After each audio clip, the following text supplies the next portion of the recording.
Hey guys, welcome back. So, before this replay begins, first of all, I would like to officially apologize for the mistake that I did in yesterday's video. Oh my god, that was such a silly mistake. And sorry to my friend Ogord. Sorry, man. I didn't notice that it was on the first screen. Whatever. So, but my apology is an apology. I mean, yeah, I admit my mistakes. Anyway, so our hero Terminator_FF, not SS, FF, is playing none other than the Rheinmetall Bosische Waffenträger. I hope I didn't murder the language there. Tier 8 tank destroyer, but what's quite interesting about this vehicle is that Nazi Germany, back in the day, they issued an order, I believe it was in 1942. Yes, it was in 1942. They wanted to counter these...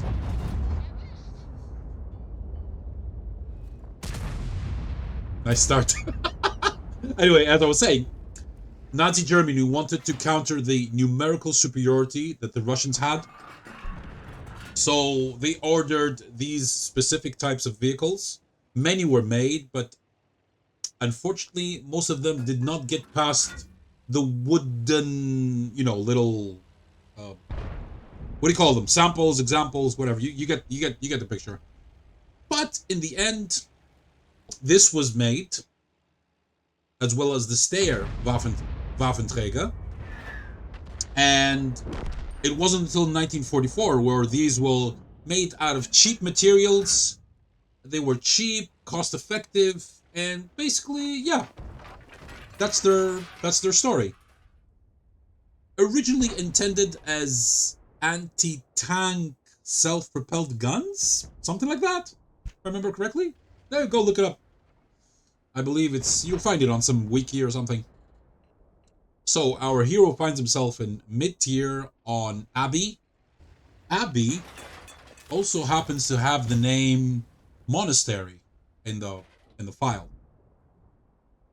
I love it when you guys send me these replays and they have the Muppet. No, I'm not gonna play the Muppets. No, let's just leave it at that. Besides, I'm too busy these days. It's already, oh my god, man, it's 5:27 here in Alpha 3. 5:27 p.m. the time that I'm recording this. I'm looking at the watch now.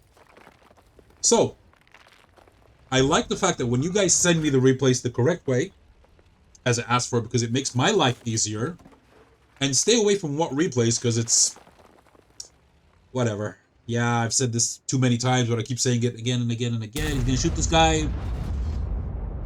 I don't know where that shot went.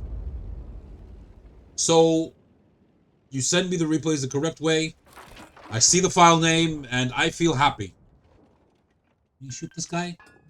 Hi, good one, you're about to get shot!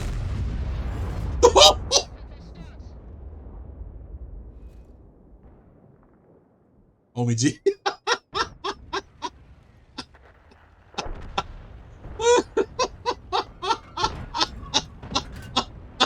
Exactly. Oh boy. And that poor IS was complaining in the beginning. Was it the IS? No, not the IS. It was the Carol P88 saying, Tier 9, I'm useless. Great.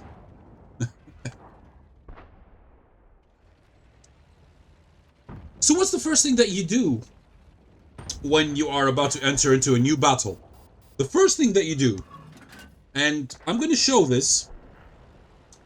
Supposing that you are on the fighting screen, wait, let's see if he's going to take this shot first. And when I'm going to just steal the opportunity. Can you shoot this guy? Yes, he can!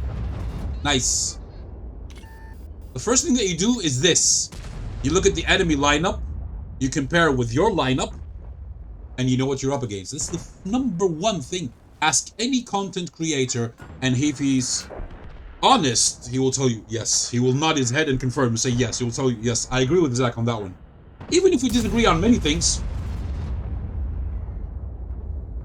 What? What? We're gaming? What? What? The entire aiming circle was right on that XM, but Ghost Shell. Buddy, you spotted. Das ist nein gut. Los, los, los. Das ist nein gut. Nein gut. Oh my god, I believe that Waffenträger auf Panzerwehr got shot because of him. Because he was still... Someone was trying to guess his position. He took a shot at him, and this guy came in front, and, well, there you go. He would have avoided the damage, but then again, it's not entirely his fault. I mean, yeah, these things happen. You know, this reminds me of a very funny part of a movie. Well, sad but funny at the same time. That it was during World War II, and these allies, they were snooping around somewhere very close to no man's land. You guys know what no man's land is. If it doesn't, I feel sorry for you. So there were 3 of them, of these allied soldiers, and at some point one of them says something to the effect, I'm gonna go scout ahead to see if there are any enemies, if it's safe, this, that. So he leaves, and and the other 2 stay behind, and after a short while one of the 2 decides, you know what, let's head back to headquarters, but let's at least warn the guy that we're leaving. But how are we going to do that? If we shout, we're going to give out our position. So he says, I have an idea. I'll throw a grenade, and then we'll retreat. So he takes out a grenade, he throws it, and he leaves. Oh, and by the way, the enemy M12 just drowned. Good job. So the scout left. After a while, one of the 2 decided to throw a grenade. He threw a grenade, and he left. And the 3rd guy is there, and he's wondering, what do I do? What if that guy doesn't come back? So he takes the initiative, and he goes and scouts ahead by himself. And what does he discover? He discovers that exactly where the 2nd guy threw the grenade, it hit the 1st guy and killed him. Oh my god, that's so... Why am I laughing? Because it's such a... That's the reality of war. Friendly fire is a reality. There's no such thing as, oh, you know what? We'll turn off friendly fire now. So, yeah, it could happen. You guys remember when friendly fire was still on? And, the first thing that some people would do, they would take care of their own artillery. You guys remember that? If you played an SPG, and you know that SPGs are hated in this game, as well in any other game, I would reckon, they were even removed from the PvP of Armored Warfare because the community complained that SPG is broken. What about real life? Imagine sending a letter to the enemy general and telling him, excuse me, General, por favor, or whatever, or bitte, or please, remove your SPGs. They are unfair, and we will remove ours, so that the guys on the battlefield, they wouldn't complain that it is unbalanced. I could imagine the response, if there were a response, from the enemy general, whether he is Polish, German, Russian, whatever, sending them a nice, big poster. As soon as you unroll it, it has the picture of a guy sending them the middle finger, and under it, you're stupid. Oh boy. So what's happening here? So, our hero. 3,500 damage. And, let me, yeah, that doesn't look too good. There you go. I'm sorry about that. Something happened there. Anyway. 3,500 damage. Score, 1210. Object 704 and Controcaro, perma spotted. Proxying each other. Now, if our hero goes forward and tries to flank that Controcaro, he's going to get shot by both. He's going to get shot by both the XM and the SU, who are covering him for sure. And in case you guys didn't notice, that T-103 went and he suicided. Well, sort of suicided, because what was he going to do versus the XM-57? Okay, he got a shot in or two, and he lowered his HP, but he went by himself. And in reality, ask any person who knows anything about strategy, who knows anything about warfare, no armored vehicle should go anywhere by itself. It always needs support. Always. Unless, of course, you are a Tiger, one, during World War II, and you don't give a rat's ass. Oh, I will cover you, he said to the BZ. Now the BZ is dead. Muerte.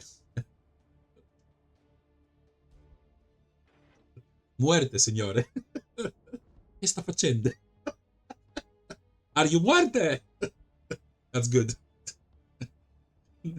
Imagine him, the commander, getting pissed off. Oh, shut up, you Spanish omelette. I am Italian.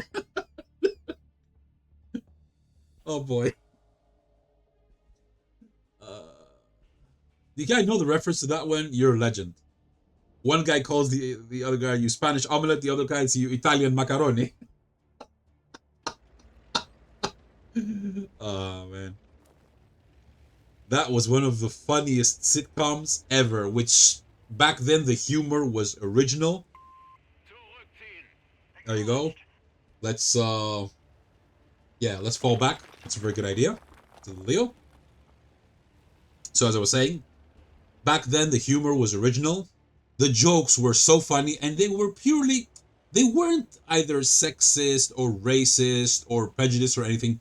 They were jokes based on the silliness of the English language. There's the SU. There he is. And there are the Hamzi. Which probably means destroyed or something. I assume. I do not know what it actually means. Waffenträger, if I remember correctly, means weapon carrier. My German-speaking subscribers could confirm or correct me on that one. Please let me know in the comments below. Now, Rheinmetall, I have no idea what it means, but I really love the sounding of Rheinmetall. Something like raining metal. Does that make sense? Because of the linguistic, I can imagine raining hard metal on your enemies. Weapon carrier that rains heavy metal, not the band heavy metal, literally heavy metal on destruction and heavy metal on the enemies. So who's left? The XM. Who's wait. I want to see this. I want to see this. Let's see what's gonna happen there. Oh, nice. Nice. Now remember, this is an illegal mod and I should get banned. Nice shot on the move. Very nice. I should get banned for using the free camera. Oh boy. Where's that Controcaro, man? Now, if he's not behind that house over there, well, over there now that he changed the camera, he's probably made his way either to K8 and he's camping base, or he somehow slipped between them, and because he wants to survive, he went to, I'm guessing, A7, A8. But of course, he's not going to go cap the base, otherwise they would know where he is. It's only him. I would have gone for the second one. I would have tried to slip between the enemy lines and do something that they do not expect, because remember, he is a tier 9 tank destroyer, which means that if he dies, or if he receives any damage whatsoever, it's going to cost him a lot to fix the vehicle. And if he hasn't gotten too much damage in, well, he doesn't want to lose credits. Or maybe he's just, Leo says, I am not lit. Okay. There you go. He's not lit, which means that if he goes, yeah, he's already in the base. He's not lit. Yeah, I believe the Controcaro is at A7 or somewhere at B8, A7, somewhere, let me show you. Somewhere over here with the mouse. You guys can see this? He's somewhere here. He slipped past them. And my best guess is that he doesn't care. He's not going to come and try and reset. He got his kill. He did some damage. We shall see in the end how much he did. Our friend is up at 3,809 visible damage. GG. And they capped for victory. There you go. Whoa! Whoa! Did you guys see that? Did you guys see that? Wait, hang on. What's going on here? What is going on? I am sorry about this. I have to fix my settings again in OBS. Oh my god. Anyway, in the meantime, let's go and see what happened in this battle. And here we are, ladies and gentlemen, a first class. Yes, an Amorak, which was pretty hilarious. Demolitions expert, fire for effect. Now, to my friend Ogord, I apologize again for that comment. I removed it, I edited it. Here's the silly mistake that I did in the previous video. I wanted to hide the damage from the second and the third screen, you know, the ones in team score and detailed report. But in my stupidity and my silliness and lack of paying attention to perfect detail, I had forgotten that the damage is mentioned here.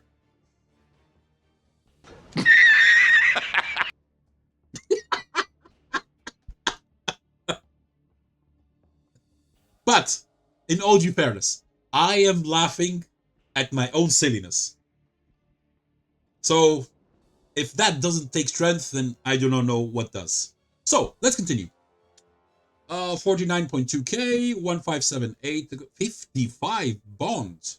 Mwah, very nice. Almost 7,000 W8. Das ist gut, meine Liebe. This is the most tense battle I've had so far. No spoilers. Okay, no spoilers. 3809, 3 kills, 1052 base XP. Checking for shenanigans. This guy, maybe he just got unlucky. Oh boy, so what was I saying before I was rudely interrupted by an annoying phone call? Oh boy, I hate it when people do that. It interrupts my thought process and then I forget what I was saying. Really? Seriously. So, okay, whatever. I'm just going to take it from here. 1052. Oh, yes, I remembered. I was talking about the shenanigans. There you go. This guy, maybe he got unlucky. Highest 3. Fired his gun. This guy died in the beginning. We saw that. The poor tiger, man. This poor tiger. Ay, ay, ay. Oh, boy. Oh, boy. Whatever. Okay, so. And he made credits. He would have made 36,713 if he hadn't been using a premium consumable. But okay, that's life. C'est la vie. And from what I see, this vehicle is not expensive to repair. 2.8k when you have lost... Well, okay, I mean, he's lost, yeah. Not too much HP, but still, I believe it's quite cheap to repair. Considering the fact that it's a tech tweet van. Remember, premium vehicles are always, well, not always, 95% of the time are cheap to repair. So, that concludes the video for today. Please don't forget to give it a like, a share, and a subscribe. Watch more videos to help support the channel, and I'll catch you guys on the next one. Take care, and I'm leaving for work.